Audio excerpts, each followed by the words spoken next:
friends, today we are going to start up with the next topic, that is poisoning.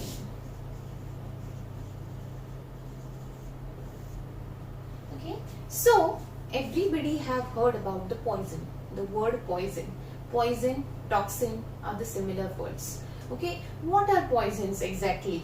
Poisons are nothing but some substances we are using in our houses, in industry, in our surrounding, or medications are also the poisons. So all these, if they are ingested, inhaled, they can cause the harmful effects on the body, and they are called as poisons. So here we have defined the poison as a poison is any substance that is harmful to the body. Many poisonous substances are produced many poisonous substances are the products people have around our houses, industrial areas, our surroundings, or the pollutants. All these can act as poison, and they can be harmful to your body. So how the poison enters into the body? Okay, there are many chances how poison can enter our body. So what are some? If the poison is swallowed, it is ingested. Okay, if it is inhaled, some pesticides, when they are spread all over the farm, they can be inhaled. Okay, then some are injected, okay, deliberately by the person, or the suicidal attempt it can be, or some poisonous substances are absorbed from the skin. They fall on the skin and they are absorbed from the skin. They can also be the poisonous, or they can also cause the poisonous. This poisoning occurs when any substance interferes with the normal body function after it is swallowed, inhaled, or injected or absorbed. Okay. After that, the science which deals with the study of poisons or toxins is called as toxicology. Okay. So, the types of poisoning. So friends, types of poisoning is of many types. Poisoning is just not accidental.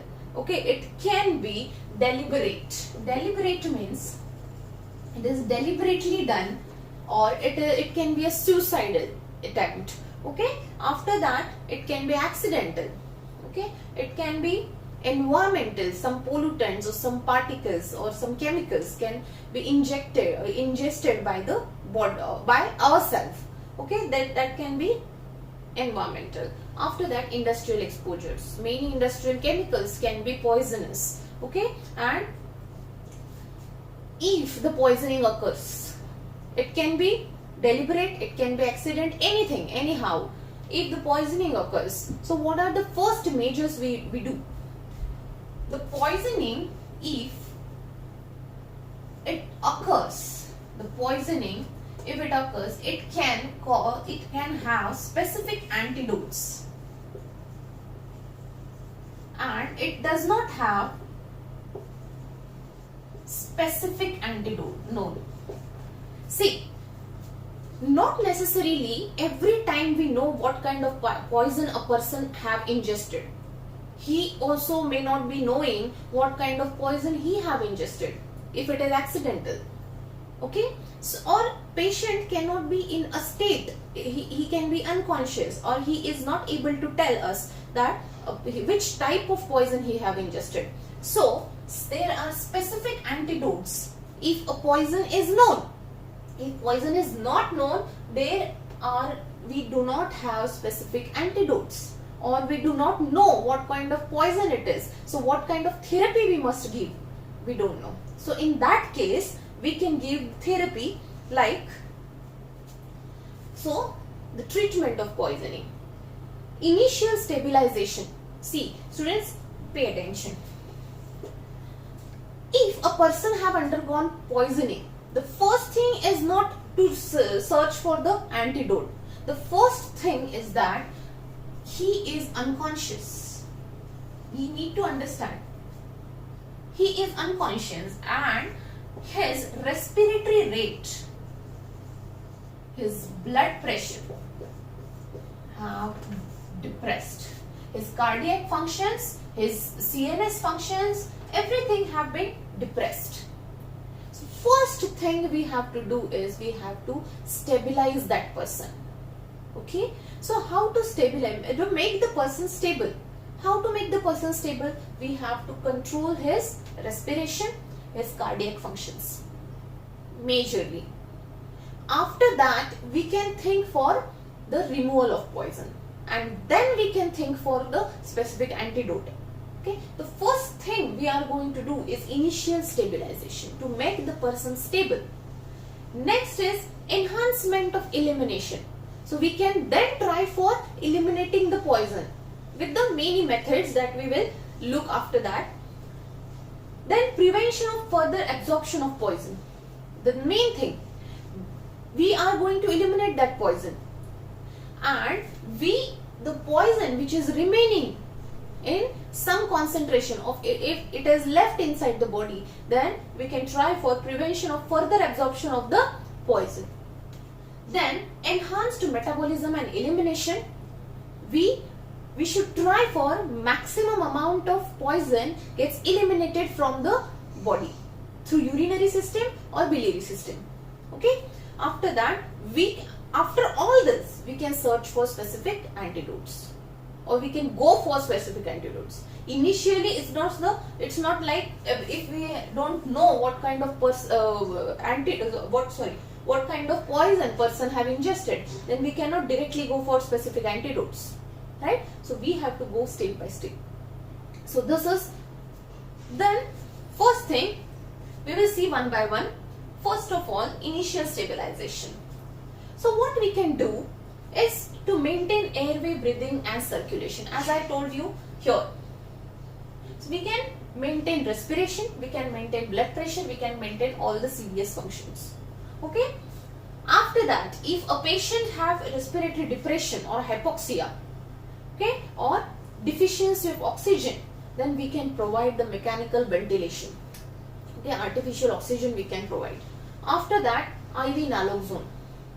Actually, naloxone is an antidote, or it is the antagonist used for opioid poisoning or morphine poisoning, but it can be used over here also. So 2 mg in adults, 0.1 mg per kg in children should be tried in patients with apnea, severe respiratory depression and maintaining airway support. Why we are using this naloxone over here? Because it helps in maintaining the respiration. After that, IV dextrose and thiamine. 50 ml of 50% solution for adults, 2 to 4 ml per kg of a 25% solution for children should be given to the patient with altered consciousness and CNS depression. Why we are giving this dextrose and thiamine? To maintain the CNS depression, or we can take the person out from CNS depression. Then thiamine, it is given with or before glucose to adults, so in cases where there is alcohol poisoning. Okay. Then IV fluids, sometimes vasopressors. Why we are giving vasopressors? The BP has fallen down. It is highly fallen down, so we have to maintain or increase the BP. So we are giving the vasopressors so that the BP can be increased and person can respire, person can make the CVS active again. Okay. After that, second is enhancement of elimination.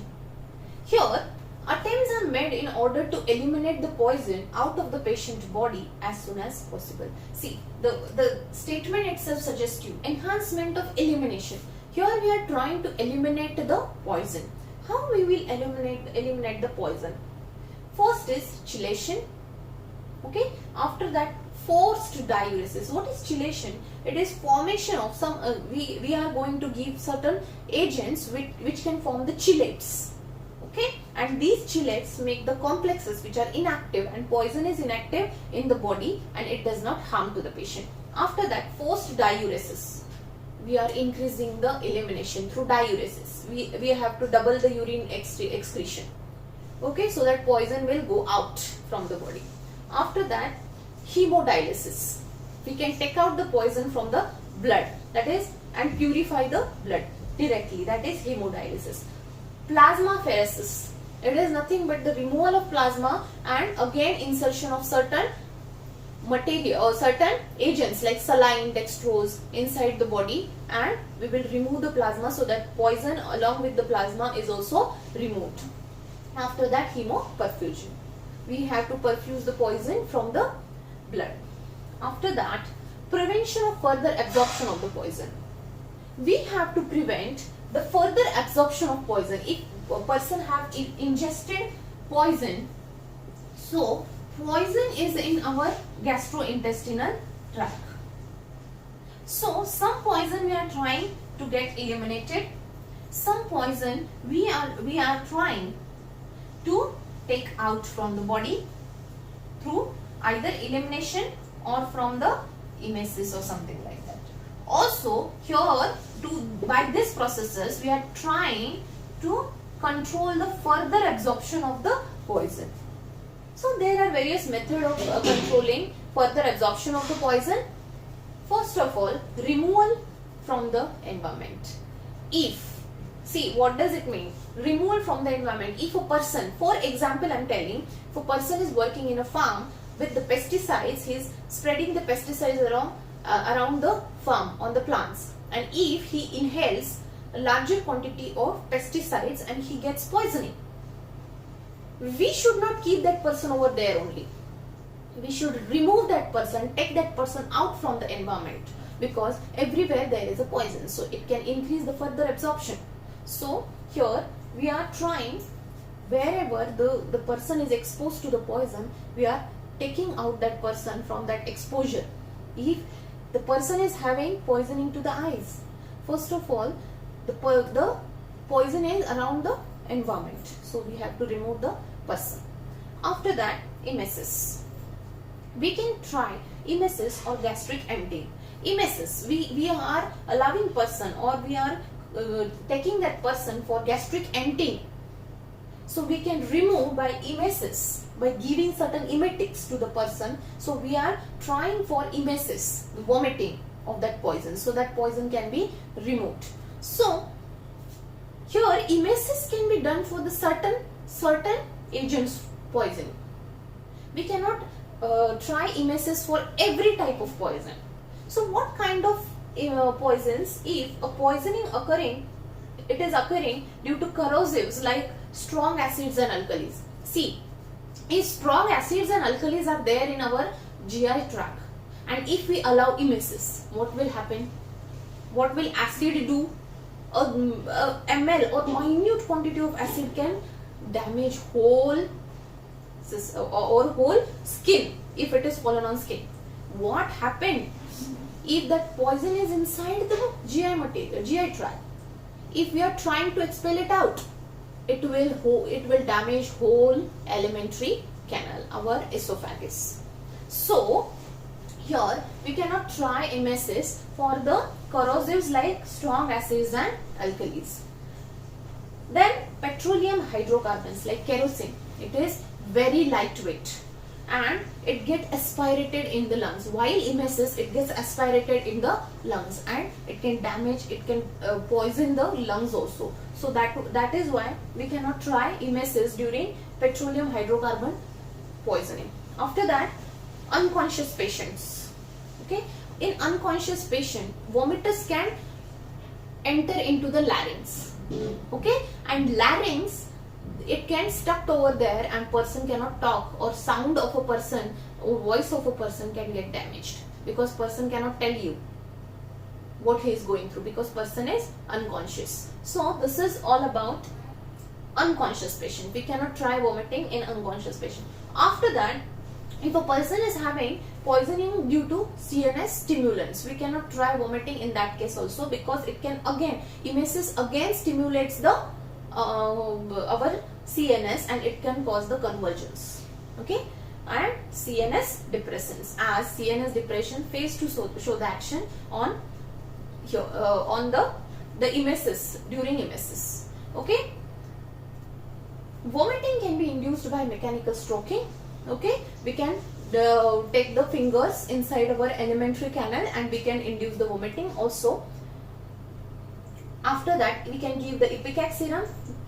In household therapy, we can give the common salt water, okay, and apomorphine 6 mg dose for rapid action within 3 to 5 minutes. Okay, and in this way we can induce the emesis.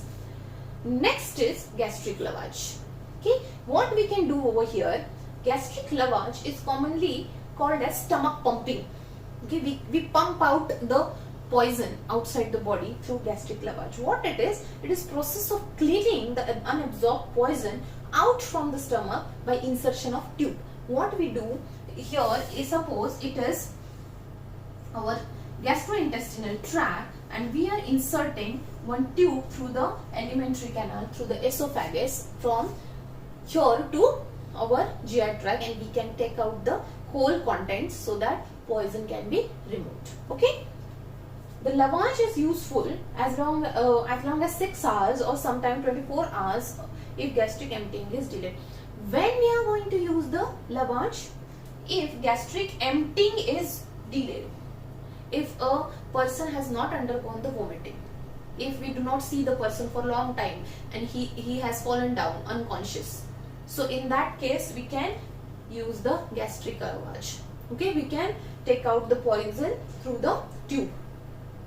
So it is useful in when a person is under coma, a person is unconscious, okay, or where the emesis is contraindicated. In those cases we can use the gastric lavage.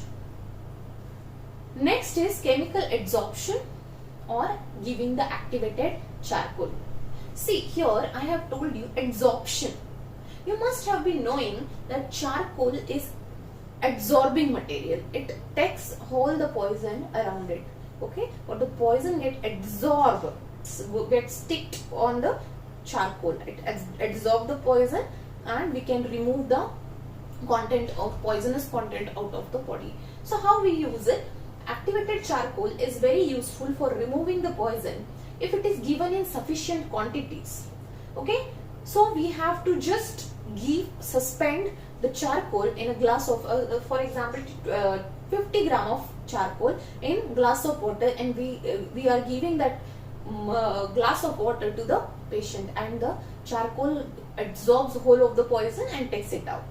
Okay, yes. After that, universal antidotes. We can use the universal antidotes.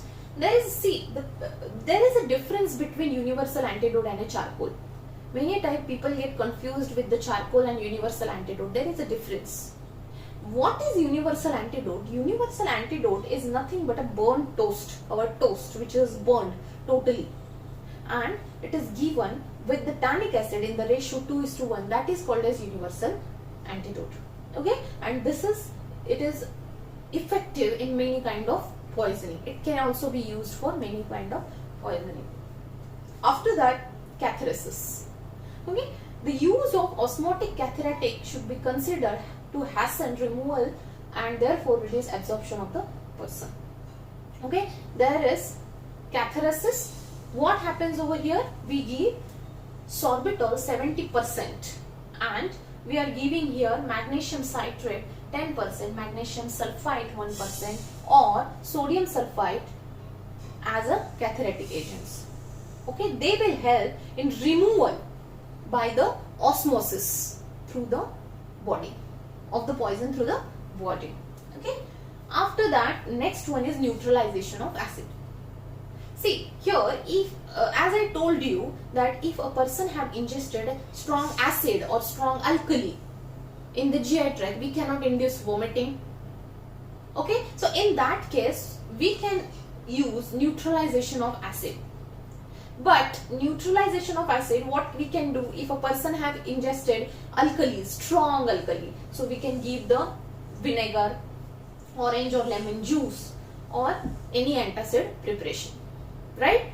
But it can be hazardous. Neutralization of acid can be hazardous. Why? Because it produces lot of heat. As all of you know, neutralization reaction produces lot of heat. Then it liberates carbon dioxide. It can be harmful too. Then there can be gastric perforations and gastric distension. So these are the harms if the neutralization of acid is used. So better, if a person have ingested acid, strong acid or alkali, better we dilute it. Okay, by giving a large quantity of water, better we dilute it, and we can induce diuresis with that process. We can give the water or milk. Okay. Next is enhanced metabolism and elimination. Enhanced metabolism and elimination. Here, these are the ways to enhance the metabolism or elimination. See, metabolism is the process where the poisonous substances are made non-poisonous. Okay, so what do we do here? Increase the enzyme induction so that the poison is metabolized early and it is removed from the body.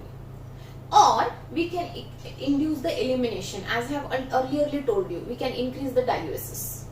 So what diuresis will do? It will help to increase the urinary excretion. Also, we can do the biliary excretion. Also, we can do the dialysis. We can remove the poisonous material and hemodialysis. We can directly purify the blood by hemodialysis. Right?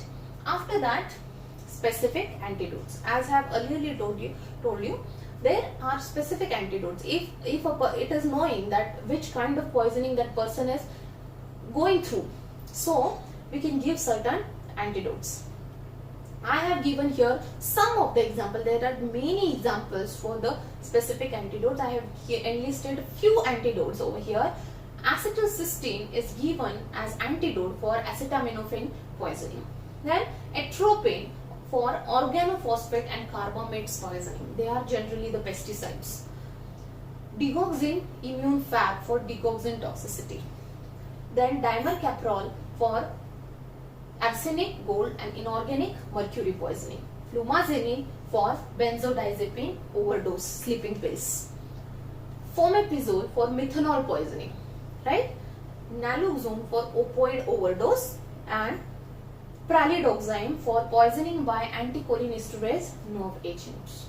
These are some of the specific antidotes we can give if a person going through certain poisoning and the doctor knows it. Okay. So overall, I can sum up this whole poisoning process or treatment as we have to treat the patient, not the poison. Okay, first of all, we should not think about the poison, which poison it is. First of all, we have to treat the patient. First of all, we have to make the person stable. Then we have to remove the poison. We have to increase the elimination. We have to reduce the further absorption. Then we can think about specific antidotes, or we can use universal antidote, charcoal, and then we can find out the specific antidote. First of all, then we can treat the poison. First thing we have to do is we have to treat the patient. Okay? So, anything that makes us weak physically, intellectually and spiritually, reject it as a poison. This is quote. I liked it, so I kept it. So this is all about poisoning. Okay? So this is all about poisoning, and you have completed the introduction to poisons or poisoning process. How to deal with the poisoning, how to do the management of poisoning. So specific poisoning like lead poisoning, organophosphates poisoning, mercury poisoning, gold poisoning, that we are going to study one by one now. Okay? So this is all about poisoning. Thank you very much.